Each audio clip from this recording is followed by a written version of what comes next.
Hey, Dex here with another 100% completion guide for a really cheap game.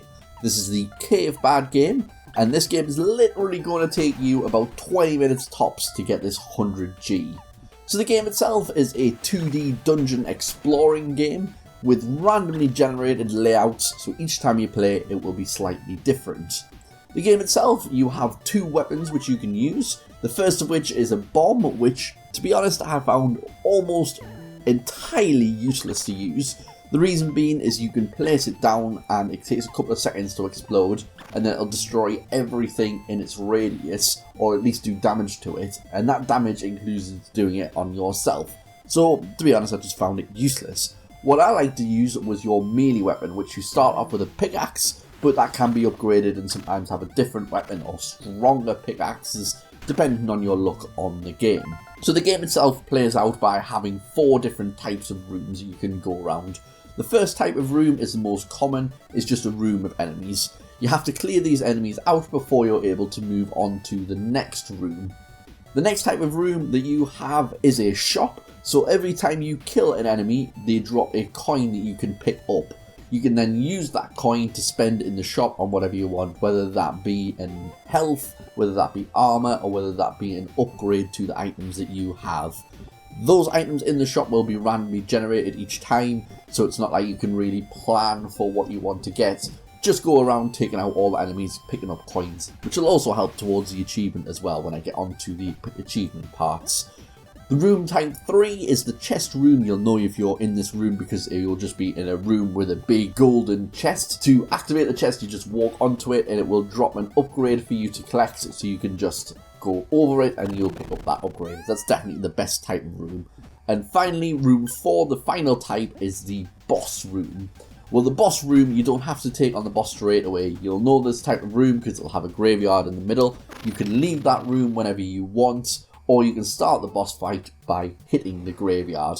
But that gravestone, as soon as you hit it, it won't go back in, so you are then committed to fighting against that boss. You can then kind of go around the area after you've defeated the boss. That's up to you what you want to do. So, what are the achievements like on this game?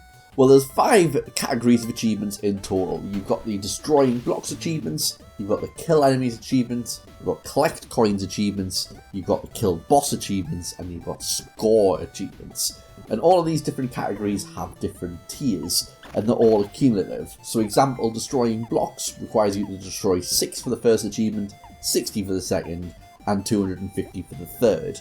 But every time you destroy a box, that will count towards each of them achievements. So you can kind of ignore the tier 1 and tier 2 requirements for this and just go towards tier 3. All of these achievements are accumulative across games as well. You don't have to do this on one single game. If you lose and restart, the achievement progress will continue and allow you to go for them again. So I've gone through the block achievements. You need to get 250 in total. The next achievements that you need to go for are the coin and enemy achievements. As I mentioned before, every time you kill an enemy, it will drop a coin. So if you're going for the coin achievement, you will pick up the enemy achievement automatically as well. The coin achievement is actually higher than the enemy achievement. The coins, you need to collect 100 coins in total, but the enemies, you only need to kill 60 enemies, which is a bit strange, I would say, but I don't really think the developers of this game really thought out the achievements that kind of largely, but you know. So by killing 100 enemies, you will get those 60 enemy kills, and you will also get the 100 coins as well, which is great. Then finally we have the score achievements and we have the boss achievements. Well, if you take on all 3 bosses to get the 3 tiers of boss achievements, then you will automatically get the final achievement, which is the score achievement, because you will just pick up enough score by going through the game. As long as you're just going through every room and doing everything that you need to do, not just going for the boss and going to the next level. So you don't really have a lot to worry about there. So I'll quickly talk you through the bosses. You might have seen some of them already in this video.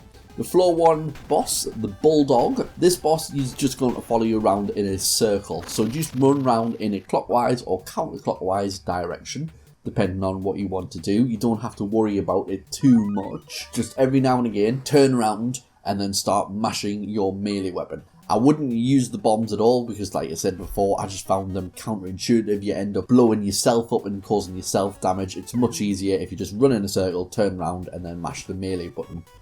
Floor number 2 boss is the Mig Miner. This boss's little gimmick is that it drops bombs randomly round the map. So hopefully you've already upgraded your equipment enough so that you're doing damage to that boss fast enough that you won't stay with him very long, because it's very difficult because he still follows you as well, so you just run around in a circle still, but avoiding the bombs can be quite tricky. So again, follow the same tactics as the first one, run around in a clockwise or counterclockwise direction and then turn around and mash your melee, and hopefully you've got enough health to be able to do it. And finally the 4-3 boss, Floto Rocco. This boss kind of follows a pattern rather than following the player, but his gimmick is that he drops fireballs constantly. Luckily these fireballs can be destroyed by using the melee attack, so again all we're going to do is we're going to stick to the right hand side this time rather than run around in a circle. You can pick up his pattern pretty easily, so you shouldn't have to worry about it too much by getting hit from him. But stick to the right hand side, constantly mash your melee button with its range to be able to do damage to the boss, and eventually he's going to go down again. It's just a case of trial and error, and you'll get there in the end. And once you defeat that, hopefully you should have enough points as well by this point, and you should have all achievements.